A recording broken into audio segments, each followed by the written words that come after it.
Hola muchachos, ¿cómo están? Espero se encuentren bien. Voy a tratar de dar la clase a través de esta app.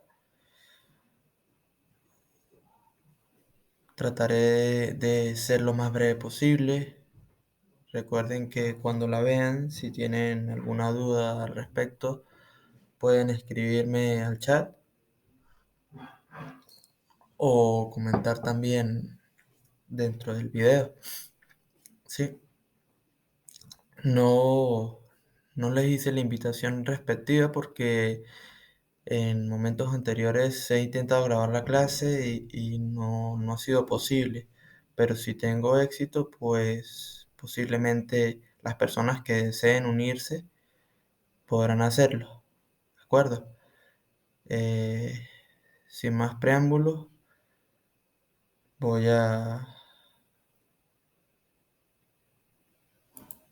pasar a compartir pantalla, ¿sí? Como bien saben, el teórico que nos restaba era Cattell, ¿correcto? Raymond Cattell. Él es uno de los teóricos más influyentes en la teoría de personalidad y en el estudio de los rasgos. Es un poco similar a la propuesta que tenía Gordon Allport. Las diferencias varían en los factores, en los niveles, en los subtipos factoriales, ¿sí? Y en la definición que cada quien otorgó a los rasgos, ¿sí? Por ejemplo, para Cattell, lo que sería para Alpor el propium, para Cattell vendría siendo los ergios, ¿de acuerdo? Que son los rasgos fuentes constitucionales permanentes que suministran energía a la conducta propositiva, ¿sí? Unidades innatas básicas de la motivación. Él también trató de diseñar tres tipos de rasgos, ¿sí? Unos comunes, los ergios o rasgos fuentes, ¿sí? Y los rasgos específicos que los delimitó en 16, em, en 16 factores. Perdón, estos son los rasgos fuentes, ¿sí? Los rasgos específicos son las emociones que todos tenemos, que podemos expresar de manera simplificada. Entonces, él hablaba de una tipología de 16 factores, ¿verdad? De la A a la Q3, en donde establecía acá una breve línea entre introversión y extraversión, donde el A sería reservado o sociable o afectuoso de trato fácil. Entonces, a través de esta tabla, él diseñó, por así decirlo, una campana de Gauss, ¿verdad? En donde eh, iba a determinar a través de la puntuación de ciertos ítems si la persona se inclinaba más hacia un aspecto del rasgo fuente o hacia el otro. Entonces, cuando Cattell hacía referencia a a esta tipología de los rasgos, ¿sí? Él decía que de alguna manera estos rasgos también podrían ser influenciados por el entorno, como bien acá lo indica, ¿sí? Esto, por supuesto, también va a depender de los gustos e intereses de cada persona. Él decía que, por ejemplo, una persona puede ser relajada, o perdón, dos personas pueden ser tranquilas y sin embargo una puede tener una afición hacia la política y la otra puede tener afición hacia el deporte, por ejemplo, ¿sí? Y que de alguna manera esto sería también determinante en el proceso de desarrollo de su personalidad. Entonces, cuando él hace referencia a las actitudes como los intereses, las emociones y las conductas que se dirigen a una persona, objeto o hecho, eh, él refiere más que aptitudes, ¿sí? Tiene que ver con una idea preconcebida, ¿sí? Hacia un entorno. ¿Qué quiere decir esto? que dependiendo del entorno donde la persona se haya desarrollado, la persona va a adoptar ciertas actitudes. Por ejemplo, es normal, o mejor dicho, esperable que una persona que se desarrolló en un entorno donde hubo presencia de violencia y abuso, adopte una actitud defensiva, ¿de acuerdo? Eh, Cuando se habla de la influencia de la herencia en el entorno, la herencia tiene que ver, ¿sí? Con, como les digo, con las actitudes innatas, que serían estas: ira, atractivo, curiosidad, repugnancia, sociabilidad, hambre, protección, que más que actitudes, yo lo veo como un compendio, ¿sí? De necesidades, ¿sí? De necesidades y emociones básicas por las que todos pasamos en algún momento. Entonces, él decía que en base a estos ergios, nosotros y a los sentimientos o a la carga afectiva que nosotros depositábamos en estos ergios, mm, nosotros íbamos a inclinarnos hacia ciertos tópicos. Aquí nosotros tenemos, sí, el nivel de actitudes, nivel de sentimientos y nivel érgico. Entonces, cuando una persona desarrollaba un tipo de curiosidad hacia a una afición o destreza específica a la fotografía, se dice que esta persona posiblemente en sus tiempos libres vaya a ver una película o disfrute de una obra de teatro, ¿sí? Esto a su vez, fíjense, se va a relacionar con el sitio donde viven, ¿verdad? A la vez esto se va a relacionar con los medios o capacidad que tenga la persona para su disfrute, ¿verdad?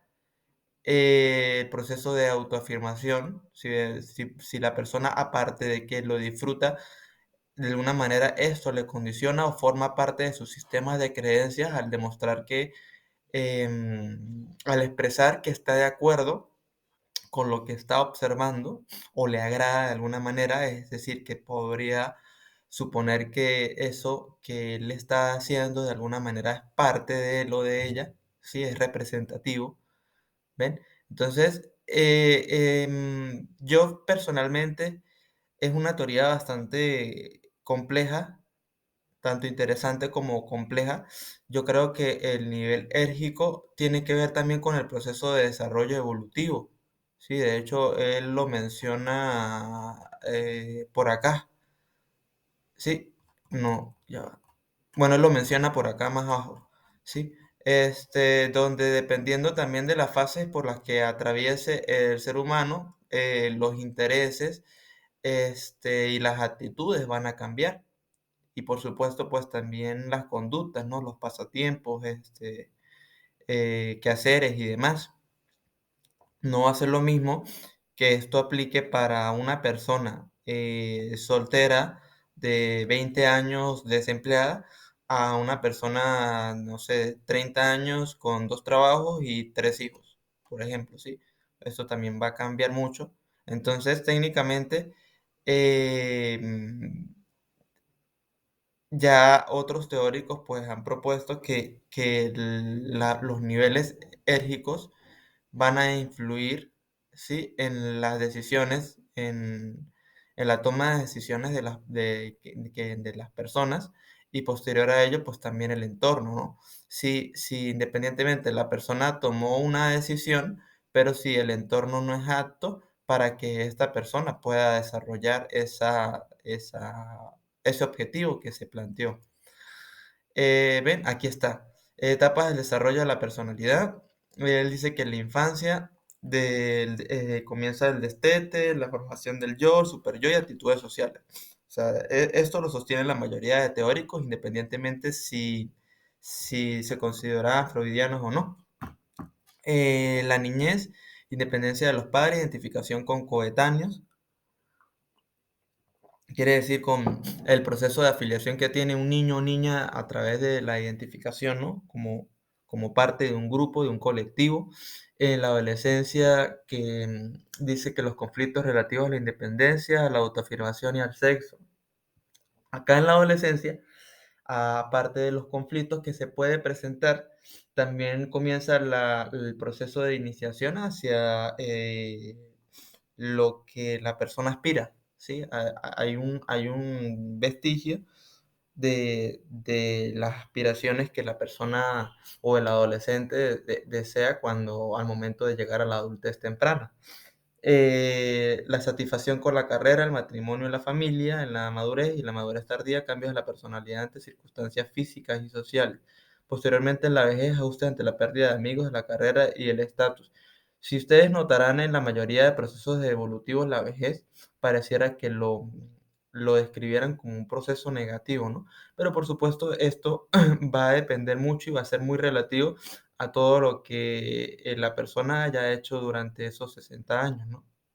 Por supuesto, si la persona presenta conflictos, tiene insatisfacción por la carrera o tiene un matrimonio desadaptativo o una familia disruptiva, el proceso de la vejez podría resultar un poco agobiante, por así decirlo. Entonces, él trabajaba mucho. ¿Mm? Como les dije, con el análisis factorial, al igual que Hans Heinzen, por ejemplo. La diferencia es que Heinzen se basó más que todo en los tipos de temperamentos y digamos que Cattell fue un poco más original en ese sentido. Al momento del proceso de evaluación, ¿sí? Él también aplicaba métodos estadísticos. Él decía que solo existían tres datos reconocibles para poder obtener información, puesto que en ese entonces y hoy en día todavía sigue siendo muy criticado algunas metodologías en cuanto al estudio de la personalidad porque carecen de basamento científico. Sí, entonces cuando nosotros hablamos de registros o datos B, tienen que ver con las evaluaciones debidas sobre las conductas observadas en situaciones realistas con el aula o la oficina. Sí, también se pueden fijar, esto también va a variar según el tipo de campo o área en la que perdón, campo y área en la que se desarrolle el individuo, ¿no? Digamos que estos datos él los desarrolló más que todo basado en el estudio de investigación, porque después de todo él fue un psicólogo, pero fue más investigador y experimental que otra cosa. Los datos es las evaluaciones por medio de cuestionarios de autorreporte sobre rasgos, actitudes e intereses. Esto aplica más para nosotros, ¿sí? La observación directa, la toma de notas y por último la evaluación a través de pruebas estandarizadas. En este caso él incluyó pues las pruebas de personalidad. Él fue uno de los primeros en recalcar que el resultado de las pruebas de personalidad no van a ser definitorios y que es necesario respaldarlo a través de la observación directa, ¿no?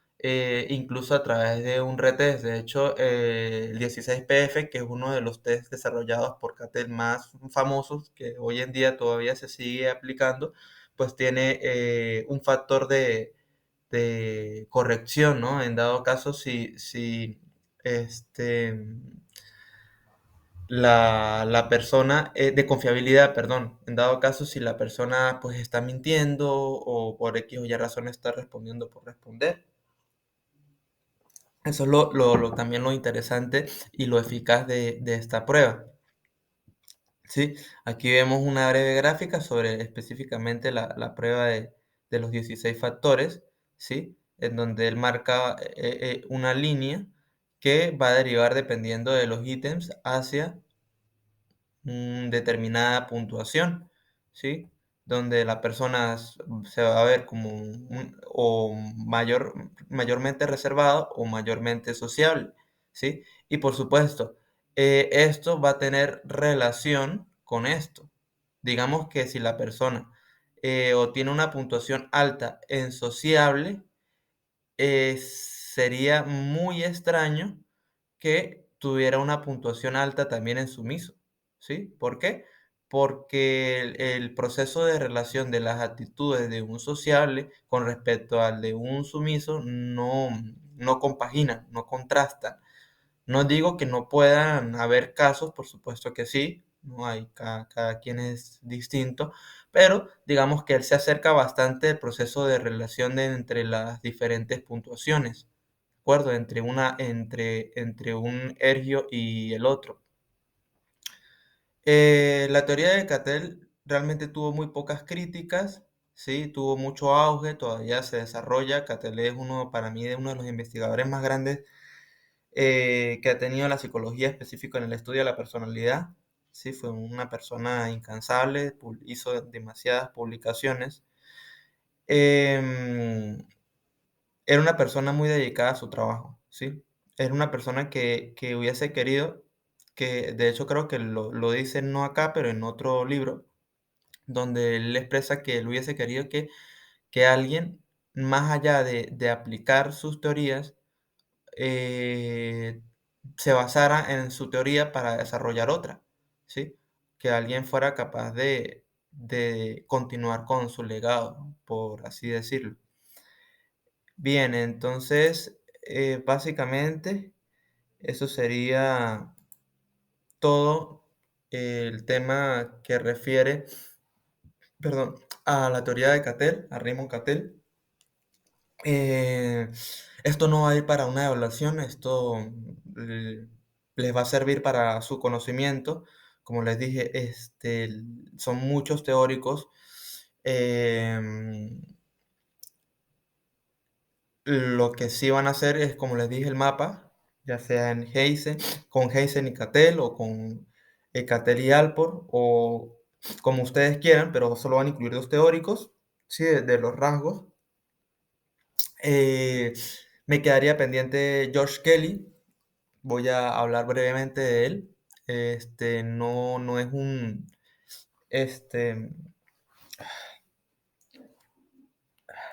no es un psicólogo de la personalidad muy reconocido, porque al principio se había dedicado a otras áreas, ¿sí? A la medicina, a la ingeniería, inclusive, ya, disculpe.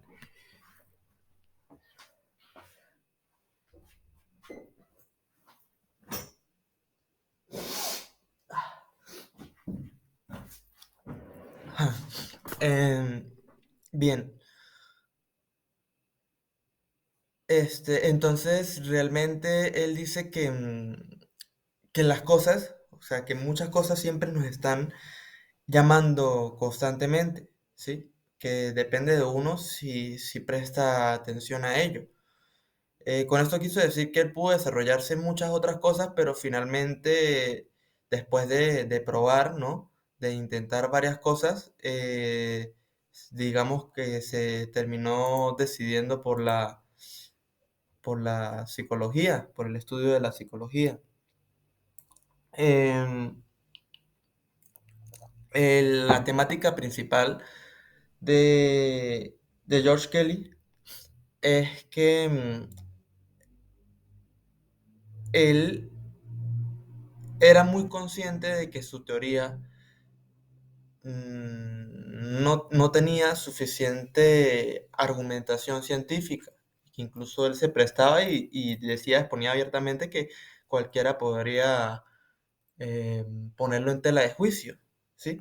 Pero sin embargo, él trató de hacer una teoría bastante original, a mi parecer, bastante interesante. De hecho, no lo había incluido en el semestre pasado, pero me puse a investigarla y me pareció interesante, puesto que no sé si han escuchado o si yo ya he mencionado en unas clases anteriores que para determinar la personalidad hay que fijarse en los predictores, ¿no? Basándose, o por así decirlo, como Skinner decía, una conducta actual determina una conducta futura. Entonces, él sacó este término de los corolarios, que quiere decir como los fenómenos, ¿sí? Que se establecen a través de un sistema sociocultural en donde en el cual va a influir directamente a la persona, ¿sí? Se podría decir que esto es como un sistema de constructos, ¿sí? es un compendio de varios constructos en donde la persona va construyendo o moldeando, por así decirlo, su personalidad a través de la toma de decisiones. Por eso él también llama como predictores, mejor dicho, los corolarios tienen que ver con los predictores, ¿de acuerdo? Como que una persona, por ejemplo, él puso un ejemplo de una estudiante que se le dañó el carro y decía que si la estudiante tenía dos opciones, básicamente. La estudiante podía no ir a clases, ¿sí? O pedir ayuda a un amigo o una amiga, o irse en el transporte público. Y que de alguna manera estas opciones iban a determinar su tipo de personalidad. Fíjense uno de los autores, uno de los teóricos que vamos a hablar más adelante, Mitchell, fue estudiante de George Kelly y él inspiró la teoría de los colorarios de Kelly para desarrollar la del proceso de locus de control, ¿sí? Junto con Ruther. Entonces, él hablaba mucho de las alternativas, ¿sí? Que había una interdependencia del hombre hacia el medio ambiente, ¿sí? A diferencia, por ejemplo, de Cattell, que decía que la actitud residía en el medio ambiente, él expresaba más bien que el medio ambiente reincidía en el proceso de actitud, que si, por ejemplo, estábamos en una época lluviosa, y anteriormente no era así, la mayoría de personas va a preferir quedarse en casa, ¿sí? Y salir solo cuando sea necesario, por ejemplo, ¿sí?